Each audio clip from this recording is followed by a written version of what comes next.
Good evening, everyone. You're listening to Red Pill 78. I am the Corruption Detector, and this is your Red Pill News. Sorry for not being around the last couple of days. I have been super sick. I'm still not doing so hot, but I felt like I needed to get a video out because I've been getting a lot of messages and emails from people asking if I'm okay. I really do appreciate that. I was super bummed out that I wasn't able to do the live streams over this past weekend. On Friday, we were supposed to have Professor Doug Belmore. He was the professor from Arizona who was run out of his job at a college because he shared Joe M's The Plan to Save the World.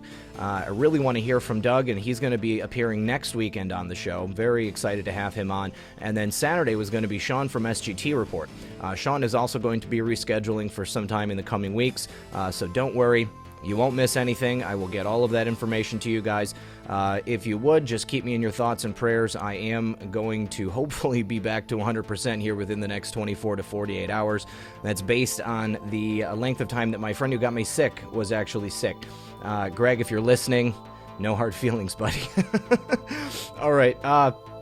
One more thing, I did an interview with my good friend God's Guy on his channel, and that premiered yesterday.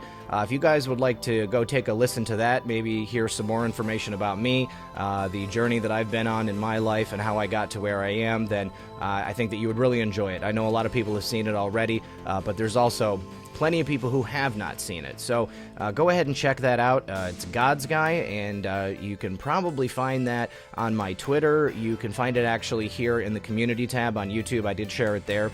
But if you guys need additional assistance, I think I'm going to put the link to that in the description of this video. All right, guys, so we are going to get right into it. We've got several interesting stories. Lots of stuff about popping corn. Very, very telling considering what's going on. Also some information about the FISA report because it is done. It's in the hands of Attorney General William Barr and others.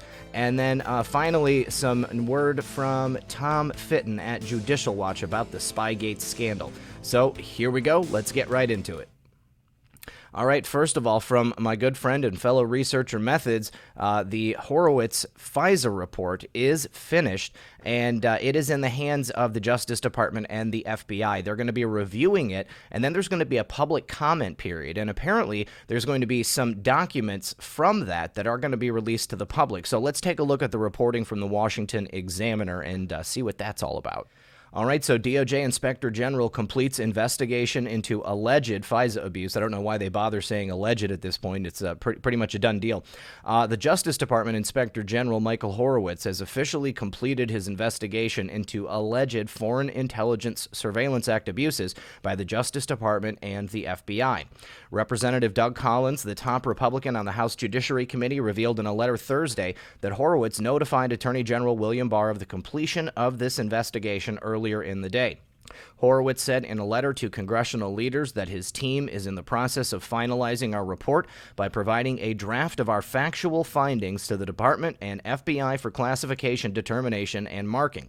Once redactions are made and the report is returned to the Inspector General, Horowitz's team will proceed with our usual process for preparing final public draft and classified reports and ensuring that appropriate reviews occur for accuracy and comment purposes. Horowitz's team examined the FISA application and 3 renewals beginning in October of 2016 to surveil former Trump campaign advisor Carter Page. The applications relied on the unverified dossier compiled by British ex-spy Christopher Steele, who was hired by opposition research firm Fusion GPS and funded by the Democrats. Republicans have alleged the FBI and the DOJ misled the Foreign Intelligence Surveillance Court about the dossier's Democratic benefactors, which included Hillary Clinton's 2016 campaign and the Democratic National Committee. And its authors, anti-Trump bias, were left out of those FISA applications, and they have demanded accountability. Democrats countered that the FBI acted appropriately, saying the Justice Department and the FBI met the rigor, transparency, and evidentiary basis for probable cause. Meanwhile, Barr's investigation into the investigators is underway, and the Attorney General has said that he was working very closely with Horowitz. The Inspector General can recommend prosecutions, and U.S. Attorney John Durham, whom Barr tasked to lead the review of the origins of the Russia investigation, has the ability to convene a grand jury and subpoena people outside the government. Collins says his committee must act swiftly to address concerns outlined in the Inspector General's report and implored Judiciary Chairman Jerry Nadler to hold a hearing with Horowitz and FBI Director Christopher Wray. Nadler, confronted by GOP Representative Jim Jordan earlier this week, said a hearing with Horowitz will happen at the appropriate time. The FISA filings required approval from top members of the FBI and the Justice Department. Targets of Horowitz likely include the approvers of the 4 applications and renewals: former FBI Director James Comey, former Deputy Attorney General Sally Yates, Dana Boente, the only signatory in active government service, and currently Trump's top lawyer at the FBI, then FBI Deputy Director Andrew McCabe, and then Deputy Attorney General Rod Rosenstein, who appointed former FBI Director Robert Mueller to be special counsel just the month before. The 412 pages of redacted FISA documents released in 2018 show the Justice Department and the FBI made extensive use of Steele's unverified dossier, which he put together in 2016 at the behest of the opposition research firm Fusion GPS. The Clinton campaign hired the firm through Mark Elias of the Pkwy law firm and was briefed about Steele's findings throughout the race. The Justice Department Inspector General said when he launched the investigation last year at the behest of then Attorney General Jeff Sessions, he would examine the Justice Department's and the FBI's compliance with legal requirements related to FISA filings against Page and review the DOJ's and the FBI's dealings with Steele. In his letter Friday, Horowitz divulged the expansive scope of his investigation. As I noted in my June correspondence to you, my direction to our team has been to follow the evidence wherever it leads and to complete the review as quickly as possible. Consistent with this guidance, the team has reviewed over 1 million records and conducted over 100 interviews, including several witnesses who only recently agreed to be interviewed, the Inspector General said. The Justice Department declined to comment to the Washington Examiner. The Steele dossier's central thesis was that a well-developed conspiracy of cooperation between the Trump campaign and Russia, but Mueller did not agree. Although Mueller concluded that Russians did interfere in the 2016 presidential election, the investigation did not establish the Kremlin and the Trump's campaign criminally conspired. Mueller's report also shot down at least one of Steele's biggest claims, that Trump lawyer Michael Cohen met with foreign hackers in Prague. Now, Horowitz reportedly honed in on Steele, and his team reportedly interviewed the ex-spy in June. Now, the one thing that I want to point out there is it says that there were several people who only recently agreed to be identified. It's been reported by a couple of different alternative outlets that I think there was something like 20 FBI and DOJ representatives, agents, executives, whatever you want to call them, recently just agreed to be interviewed, and I think that it was for this particular investigation.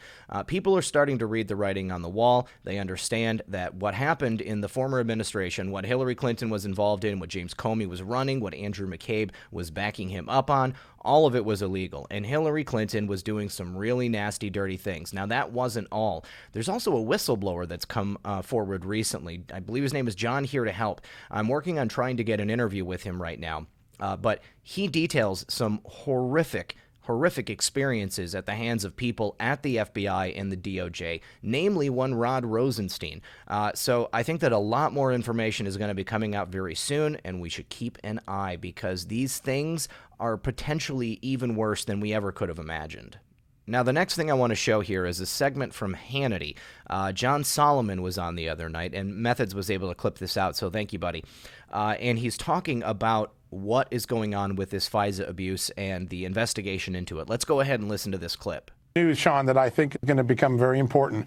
To get how bad the situation is, you need those documents to be declassified. We've been talking about that buckets for a long time. I am hearing that the Justice Department is nearing a decision to release 10 or 12 of the most important documents before the FISA warrant IG report comes out. That will allow all of us to see how bad it was before we see the IG's conclusion. So 10 or 12 documents being released before the release of this FISA report. Those documents must be pretty bad. If they want the public to see them before they even see the report talking about how bad they are, I think that the Justice Department is looking to kind of wash their hands clean of any of this dirty dealings that took place under the former administration and with people like, we said Sally Yates. She's definitely one of those people. I think Loretta Lynch is probably going to have something to talk about. And then, of course, we know James Comey and Andrew McCabe. Now, I didn't get a chance to talk about this. I was going to talk about this on the show, but Andrew McCabe was recently referred by the U.S. attorney for those indictments after he was referred by the IG. This is going to be, I think, the breakwater in terms of what we need to get this case broken wide open. Andrew McCabe is not going to be a hero. He's not going to go to prison for anybody. I think that he's going to look to save his own behind, and that means that he's going to give evidence on all of those people that he was conspiring with and working for. And then that leads across the pond to MI5, because we know that he had significant dealings with people in the Five Eyes countries, including UK. There was also a couple of arrests in the last 2 days. Someone in the Royal Canadian Mounted Police was arrested for some type of espionage-type behavior. And then I believe that there was another Five Eyes country intelligence agent that was arrested for the same type of reason. It looks like that might have been for communicating classified information to Chinese intelligence. I'm going to be getting some more information on that and reporting on that tomorrow. But next, I want to talk about this information from Chuck Grassley. All right, so Chuck Grassley posted this kind of cryptic tweet. It's actually a share from his Instagram. He says, "See the little dents in the middle of the kernel. Corn watch. When all the kernels are dented, it's just a matter of time until the moisture dries out of the ear of corn. We like to start harvest when moisture level is..."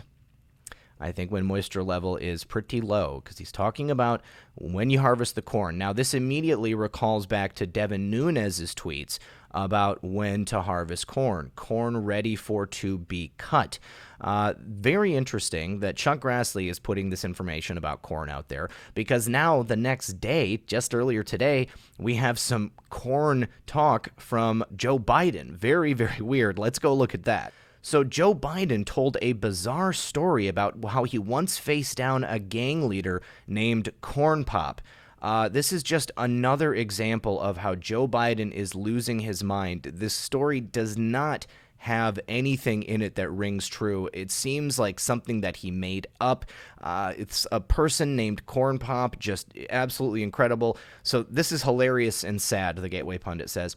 Biden has apparently told this story before, and now he's spinning the yarn again. He claims that years ago, when he was a lifeguard at a pool in a black neighborhood in Delaware, he had a confrontation with a gang leader named Corn Pop. Now, it says Biden recounts harrowing incident with gang leader named Corn Pop. Biden has regaled audiences with parts of the story several times, which he claims took place when he was a lifeguard at a predominantly black pool in Wilmington, Delaware. He remembers how when he kicked a local gang leader named Corn Pop out of the pool for violating the rules. Biden was warned that Corn Pop was going to be waiting for him after work with a switchblade. Biden said he prepared himself by wrapping a metal chain around his arm, and Corn Pop was waiting by Biden's car with 3 guys and straight razors. Not a joke. He says, okay, we're just actually going to listen to what Joe Biden said. Let's go ahead and listen to the full story from Uncle Joe. I learned a lot, and I learned that it makes a difference. Uncle Joe. I don't understand the point of that story. Is he trying to say that he knows how to deal with African-American gangsters? Is he trying to appeal to them by showing that he knows when to apologize? I just don't understand the point of that story. And then when he's talking about you get the straight razor rusty, I've never heard that. I've never been in a knife fight. I've never had a straight razor that I used to fight someone. And it looks like these are a lot of younger people. I don't know that any of these people would have ever had the opportunity to get into a gang fight with straight razors. This is something straight out of West Side Story. I don't know, Uncle Joe. But clearly, again, this is just a great example of how Uncle Joe is losing his faculties. I really don't see him as taking it all the way to the Nationals. I don't think he's going to be the pick for a Democratic candidate for president. I really think that it is going to end up being Elizabeth Warren, which means that it's going to be Pocahontas and Donald Trump all the way. All right, guys, and finally, Judicial Watch says, docs reveal State Department rushed to get classified info to anti-Trump senators before Inauguration Day. Tom Fitton and Judicial Watch have done great work digging into the efforts of the deep state to invalidate the 2016 election and President Trump. Now they have a new scoop. According to documents they've uncovered, there was a rush by the State Department officials to get classified information into the hands of anti-Trump senators before Inauguration Day in 2017. This is major. Now, this is coming direct from Judicial Watch. We have made public 90 pages of heavily redacted U.S. Department of State documents showing that the Barry State Department officials' efforts to disseminate classified information to multiple U.S. senators We have made public 90 pages of heavily redacted U.S. Department of State documents showing the former administration's State Department officials' efforts to disseminate classified information to multiple U.S. senators immediately prior to President Donald Trump's inauguration. The information, which included raw intelligence, purported to show malign Russian interference in the 2016 presidential election.